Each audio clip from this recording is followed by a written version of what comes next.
Είμαι η Ιωάννα. Είμαι μητέρα, σύζυγος, δημιουργός και εργαζόμενη σε κάτι που λατρεύω.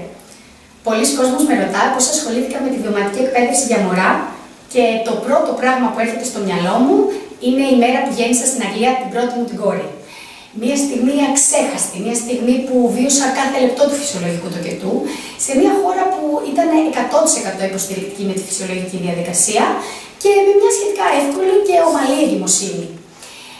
Αυτή η εμπειρία, η εκπληκτική εμπειρία του τοκετού και η μοναδική στιγμή που κράτησα για πρώτη φορά το μωρό μου στην αγκαλιά μου, έφερε στη ζωή μου μια νέα πραγματικότητα.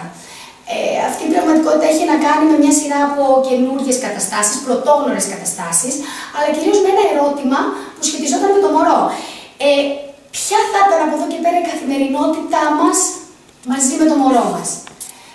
Τότε, ψάχνοντας λίγο παραπάνω, ανακάλυψα ένα σύστημα που είχε επίκεντρο του το μωρό και κυρίως τη βιωματική εκπαίδευση του γονιού μαζί με το παιδί.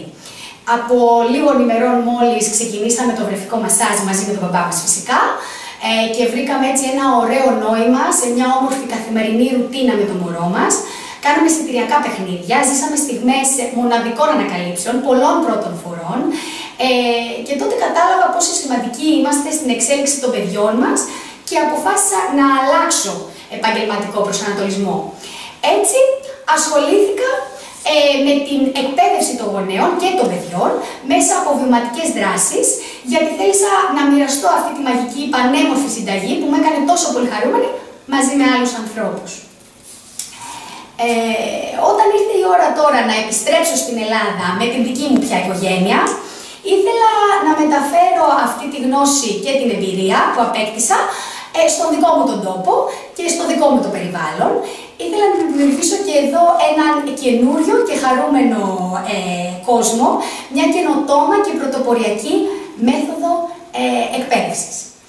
Έτσι λοιπόν μίλησα με τη Γεωργία, είχε έρθει η ώρα να μιλήσω με τη Γεωργία και να τη συμβουλευτώ όχι μόνο για παιδαγωγικά ζητήματα, αλλά και για πρακτικά ζητήματα και να δούμε μαζί αν θα μπορούσαμε κάτι τέτοιο να το κάνουμε στην Ελλάδα.